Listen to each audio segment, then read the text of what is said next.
Welcome, folks, to My Combat Channel News. I'm the Yak Man, Ron Yakovetti. Fabiano, the king of armbar. We tell them every week. They're going to get it sooner or later. Never change. It's never going to change. If you meet him, he'll show you. And tonight, if you rush too much, don't worry about it. Just because we're going to finish soon so we can go party. Yes. Friday night. It is a Friday night party night for us tonight. We're going to be talking about dragons, sugar, oh yeah, cowboys, and then the show is going to end on the smooth side. Like always. And a special treat in the middle of the show, we're going to go to the middle of the country, to America's heartland. Special report for you there. But we start first with plans already for 2013 for Sugar Rashad Evans. Wants to fight Lyoto Machida very badly, but there's other possible fights that could happen first. Yeah, as you folks know that he lost against Machida. That's why he wants to rematch. He got 2 losses only in his career, once against John Jones and another one against Machida. And Machida was like the one took his virginity. Yeah. So he wants that back. He want to pay back. Yes. That's kind of like prison style. And I think they both made their case that that would be a good matchup to see it again with performances since then. Yes. But talks of a possibility of a Dan Henderson mixing into the equation, taking on Machida instead, but not officially signed. So right now it is just in hearsay mode. If that happens, that of course would probably be, you know, not very positive for Rashad Evans. And you folks know that Dan Henderson, it is a tough dude, and Machida had his hand full with him. Yeah. Like a lot of other fighters already did have his hand full against Dan Henderson. Henderson's so, what? How old is he now? He's 40. He's the same age as me. Like he's like 38. Yeah, you're right. I was going to say 28, but okay, if you want to date yourself, by all means, go for it. But he's still, when does he stop being dangerous to top level guys? He's a risk for anybody in the top 10. He's dangerous. The problem is, like, again, he's not the young anymore, and he's getting hurt, and that's the problem. When you get in that age, you can train as hard as it is to be, right, and you need to kind of like, carry eggs in your hands the whole time to make sure that you don't get hurt, because you don't have a week or two to recover. You're gonna need a month or 2 in that case. So that is why the older guys start to slow down at the end of his career, in my opinion. As a fight fan, would you rather see Henderson Machida or Evans Machida? I like to see Evans and Henderson. Evans and Henderson. That's what I like to see. I mean, any of those mix-ups between those 3 of them would be excellent to see. And know what else Rashad say? He said that if they give him Anderson Silva, he goes down to 185. How about that part? What do you think happens if that one plays out? That'd be interesting. Yeah, I think, in my opinion, he's going to be too weak. He's kind of very, at that weight class? Yeah, on weight class, so. Yeah, again, and the weight cut is everything. Easy is, it's easy to say, it's hard to do, so let's move it on. Yes. We got the next one. Now, this is a classic matchup. This is one I definitely want to see. Cowboy Cerrone targeting early, I think, January for 2013 to take on Anthony Showtime Pettis. That could really be, that's a potential fight of the night no matter what card it's on. This is an interesting mashup there, because the Cowboy lost twice for Henderson, and Pettis beat Henderson. Yeah. So it's that, the whole triangle there is kind of weird, but it's definitely a good match. They're supposed to be on the coaching the Ultimate Fighter, and they get not post back, completely out the page because of John Jones and Chael Sonnen. Right, so, and so Pettis and Cerrone originally slated as likely candidates to coach the next Ultimate Fighter. And you see, this is Showtime Pettis against Ben Henderson, and the kick he did off of the K area there, that was the kick heard around the world. Yeah. You could not go on. You could go onto a Food Network website and see them talking about that kick when that happened. Now some people do there's some people do the moves one time that put themselves on the media. Like that, he did that move, like Kardashian did her move, and keep going on. Like that's the way it is. What are the odds of you seeing a move like that happen in the mixed martial arts fight ever again? I see people trying. Trying to do that? I see people trying. Like a couple weeks ago, I saw one kid try, but he didn't land it. Has anybody tried to do that and had it backfire? But you know what I see? I saw one kid also walk backwards against the fence. He walked backwards against the fence, and then he placed his foot on the fence and pushed himself back on the Superman punch. I thought that was very creative too. So they keep bringing stuff, new stuff. Wow. So, all right, so they're not going to be coaching the Ultimate Fighter, but you are going to probably get to see, they're talking January, early 2013 at Belize, Cowboy Cerrone taking on Anthony Showtime Pettis. I don't miss that fight for nothing. Does this qualify somebody to move up the ladder and possibly challenge for the title again? Or to get a title shot? Possibly. It's most like they are the top, so they should go again, like fighting for the belt right after that. Depends who's there. So let's see. It's It'd be interesting to see Pettis and Henderson again. Two. There we go. That would be an interesting thing because I think Henderson learned from that. He probably won that for sure. Yeah. Well, that'd be a good stepping stone. He gets past Cerrone, which is not easy to do.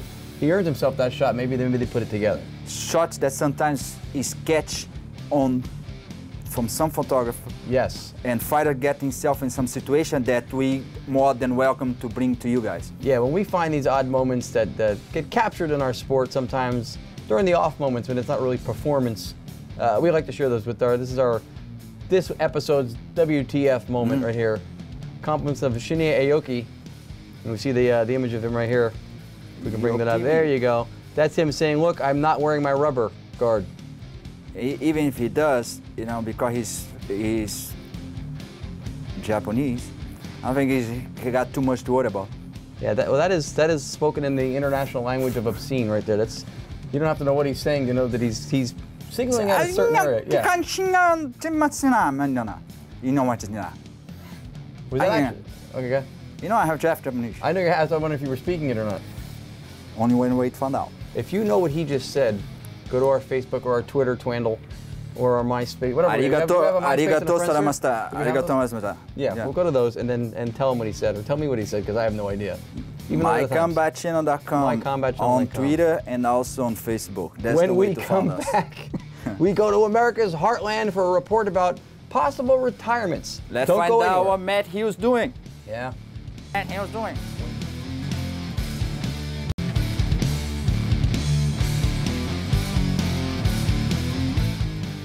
Welcome back, folks, to My Combat Channel News. We were looking forward to this.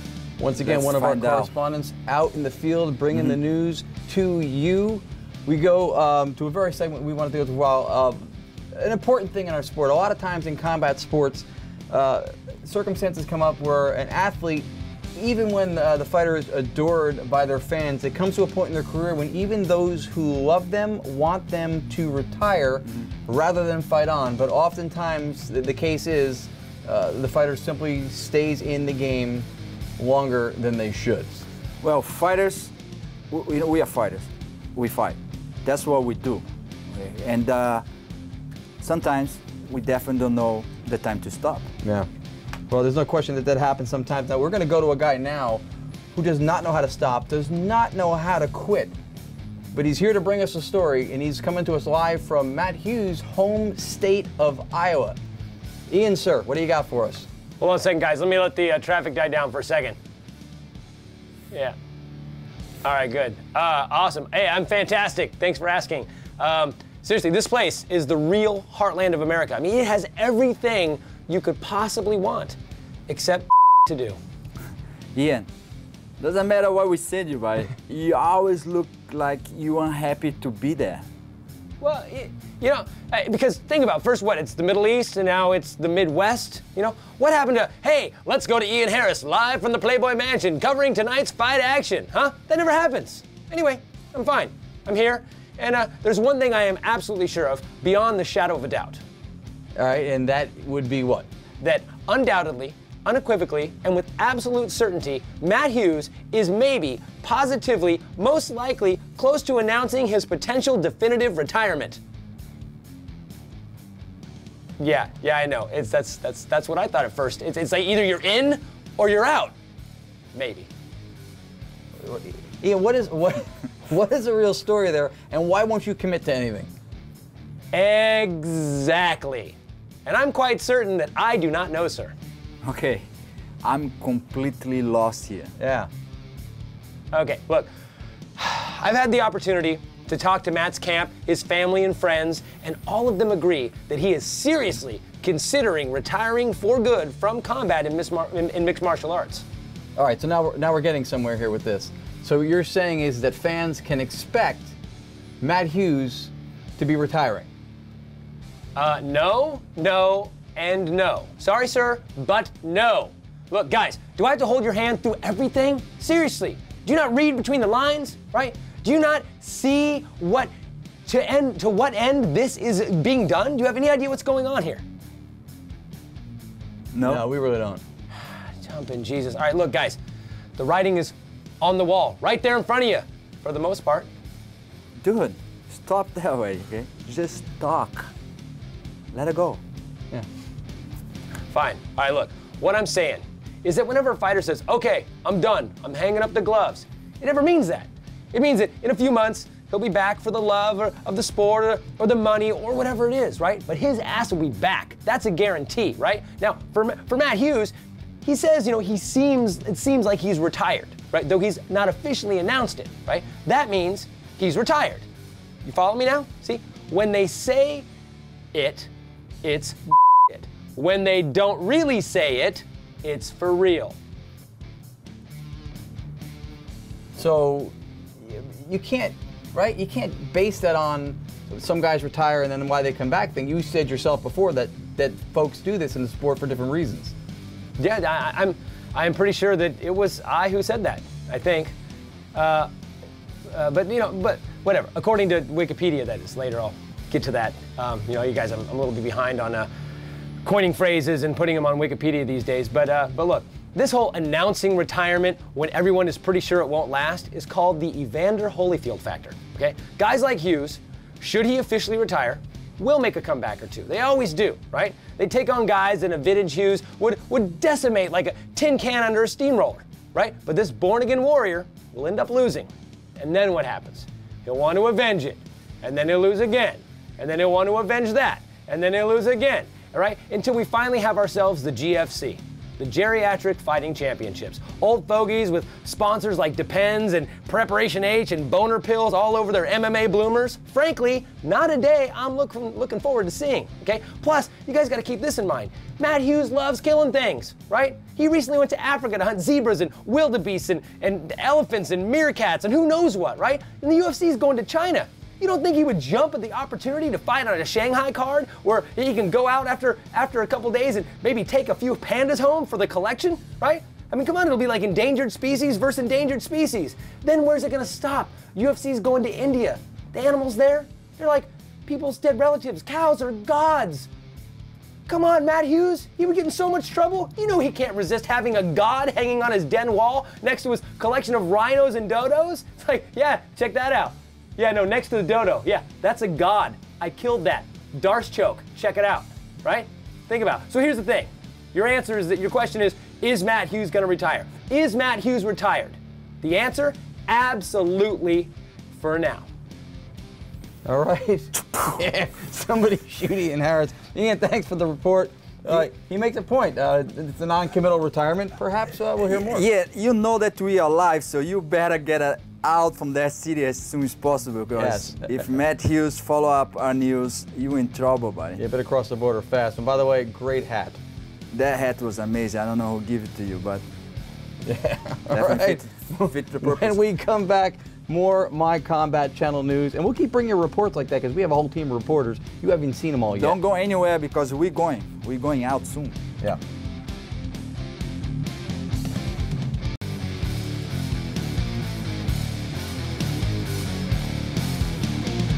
Welcome back again, folks, to My Combat Channel News. Interesting report. That was interesting. Ian Harris going out there in the heartland. I tell you what, I'm lucky that he went there now.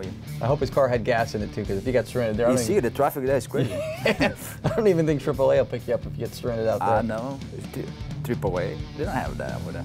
They have AA and AAA. It's for drunk people who can't get their car off the ground. All right. Interesting thing now. Also, we talked earlier about one Benson Henderson, lightweight champion. He's made a claim of something that he has as a goal. It's a long-term goal. He's not near it yet, but for some reason, as good as he is, folks jumping all over it, not thinking it's okay to say it, and that's his goal is to shatter Anderson Silva's title defense record, which is at, how many? When you're done choking? Stop it. Stop it right there. It's 10 defense so 10 far. defenses. So far. And that's the record he wants to shatter. Yeah, he wants to go. And you know that Anderson's still moving. That means he's gonna defend his title a couple more times. So the pace car is not even off the track So yet. why he say that? Why don't he say that first he wants to beat Tito record, and then he wants to beat Matt Hughes record, and then he can think about possibly beat Anderson Silva's record. Like, I don't know. He was like smoking crack or what the hell is he doing? Well, I mean, I don't think anybody who has a lofty career goal sets their sights on, I want to beat the number 3 guy and the number 2 guy. They always want to top the guy who's at the lead of the line, and that's Anderson Silva. Why does it seem so? Because you seem to not think it's a realistic thing for him to think about right now. It's not possible. But what you guys don't understand is that sport have to grow so much that it's gonna, like, he is gonna be the 50 or 60 generation pretty soon. He's gonna blink and he's gonna be a new kid that's gonna be fantastic. They're gonna make him look so terrible that he doesn't even know where that comes from. Okay, that happened to me. That's gonna happen to his generation by generation. That happened to you? Yeah, somehow. Not by armbar though. No, I was good one day. I went to sleep. I came back, and that's it. I was not good anymore. I was not that good anymore. I can't believe that. That happened. No, don't tell me. I think you're gonna tell me Santa Claus isn't real either. I'm not. Anyway, but again, I think it's gonna be very hard. That's gonna be a record that's gonna be established. And it's gonna be very hard to break it. Just to be clear, you're basically saying that because of the generations of younger athletes who are training from MMA stuff from the beginning instead of coming from one discipline and learning others, they're going to be so well-rounded, so talented that he won't be able to achieve that record just because of the competition level is going to be too high. Not too high. It's going to be like one new guy is coming, another one that's going to be rotating. I think that belt's going to be passing from one hand to another hand pretty soon. It's like maybe once or twice you'll be able to defend it, and that's it. I think the odds of him doing it are long. I think it's hard to do, but I think he's one of those guys you look at as like a super athlete, like a St. Pierre, Anderson Silva, one of those guys who's a little bit above the curve. And I think if anybody can do it, I think he can. Will he do it? Anyway, it's not a betting thing. I wouldn't put money on it yet. Let's find out. Right. Speaking of putting money on things, like Bale, for example, Jeremy Stevens and what happened to him with that UFC card. A lot of the media in MMA talking about how the UFC handled that as a crisis.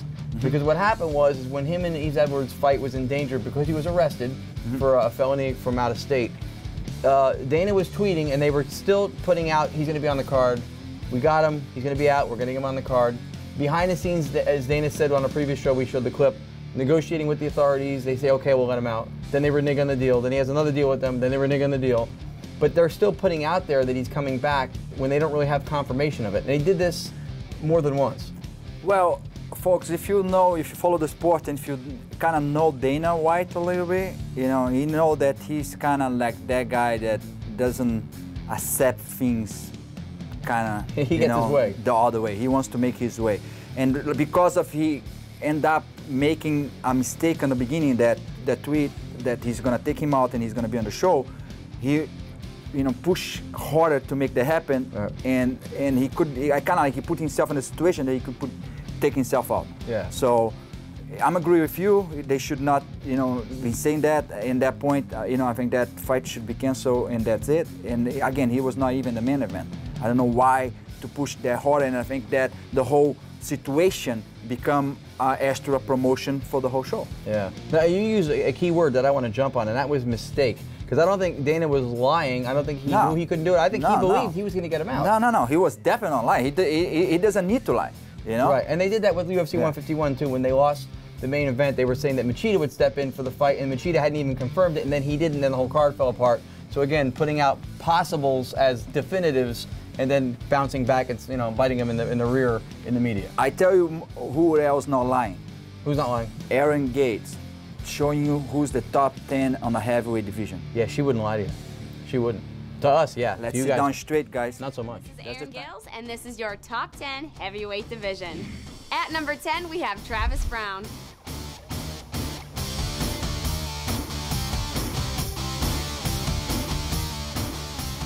At number 9, we have Antonio Bigfoot Silva.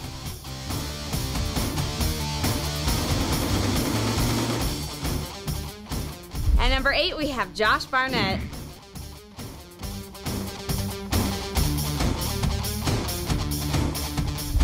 Number 7, Shane Carwin.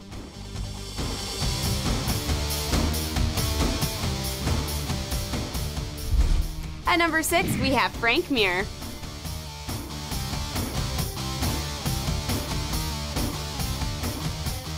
At number 5, we have Daniel Cormier.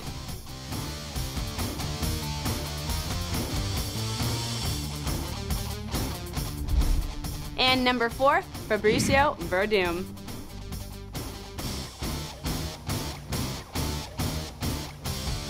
Number 3, Cain Velasquez.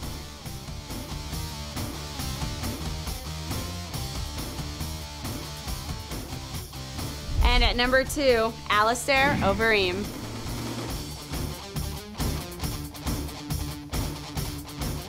And at number 1, the champion, Junior Dos Santos.